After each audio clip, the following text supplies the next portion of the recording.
My dad slowly lost his hearing. He knew it, we knew it, but he kept putting off getting hearing aids. Years later, he developed Alzheimer's. I've often wondered if he had treated his hearing years earlier, would anything have been different? I'll never know the answer, but I do know I never want to ask myself that same question 20 years from now.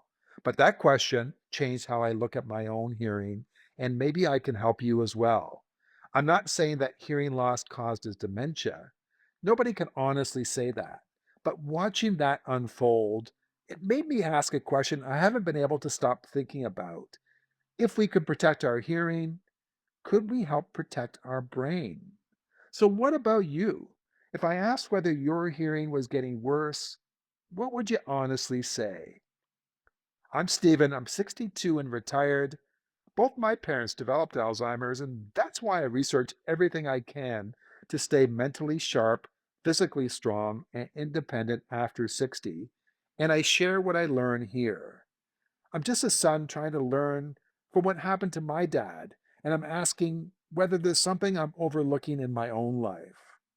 I've become much more deliberate about checking the things that might affect my brain health. When I started researching hearing loss and brain health, I almost skipped it. I don't think I have any noticeable hearing loss, but then I started thinking of it as the adaptation trap. What do I mean by that? Well, hearing loss, it doesn't announce itself with a loud noise, does it? It's really kind of a slow, quiet fade. Your brain is brilliant. It's a master of prediction. By that I mean, as an example, if a word disappears, your brain guesses what it was based on the context of the conversation. Doing that for a few minutes, well, that's okay. Doing that all day, I think it wears you down. Think of watching a movie as an example where every fifth word disappears. You could probably still follow the story, but imagine doing that all day, every day. That's what surprised me. By the time you actually notice your hearing is changing, your brain may have been working in overdrive for years, guessing and compensating just to keep up. Have you ever started turning the TV up just one or two clicks more than you used to? Well, sometimes you might turn the TV up a little more. You might sit closer to the speaker. You maybe will start avoiding certain environments because they're just too tiring. So your brain is doing the heavy lifting and it's exhausting itself just to keep you in the conversation. If I want to stay independent, I can't afford to be in denial about a signal that is this important. I don't need to have a clinical hearing problem today to worry about how my hearing affects my brain tomorrow. So I've started looking for the early warning signs. Sometimes the first clue isn't that you can't hear, it's that conversations become surprisingly tiring. It's worth asking, is it the environment or is it the effort your brain is exerting just to decode the sound? When your brain spends more effort decoding the speech, it has fewer mental resources available for other tasks. That makes sense to me. So I looked at a systematic review of nearly 5,000 older adults. What I found changed my perspective. Most people assume hearing aids are just about making things louder. That's what I thought too. But the research suggests something different. Hearing support is a way to stop the brain from having to guess.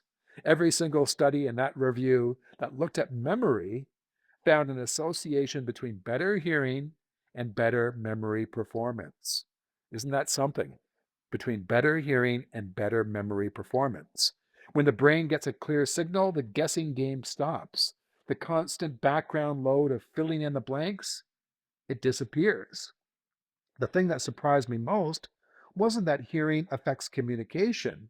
It was realizing it was basically realizing that my brain might be working overtime even before I notice there's a problem.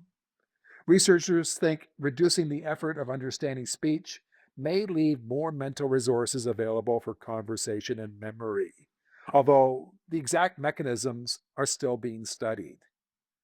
So, once again, watching what happened to my dad made me pay attention to research that he never talked about. I never even thought about it before. But it made me realize that protecting your brain isn't about solving one big dramatic problem. It's about noticing the dozens of small, quiet ones before they become big ones. After reading through this, I'm not running out to book a hearing test quite yet because my hearing feels fine right now. But I am changing how I pay attention. I've decided I'm going to pay attention before I have a problem, not after. If I notice myself asking people to repeat themselves, or if environments start feeling too tiring, I'll book that hearing test instead of telling myself it's just getting older. Now, tell me, what's one small health problem you've been putting off because it doesn't seem urgent yet? Leave me a comment. None of us get to choose our genes, do we, right? But we get to choose what we stop ignoring. For me, hearing is no longer something I'm going to brush off. If checking my hearing helps me stay connected to the people I love, then that's a small problem I'm no longer willing to ignore. My dad couldn't go back and make a different decision, but I still can, and I'm not going to waste it. Next week, I thought blood sugar was only something people with diabetes needed to worry about, but I was wrong. Don't just get older, get better. I'll see you next week.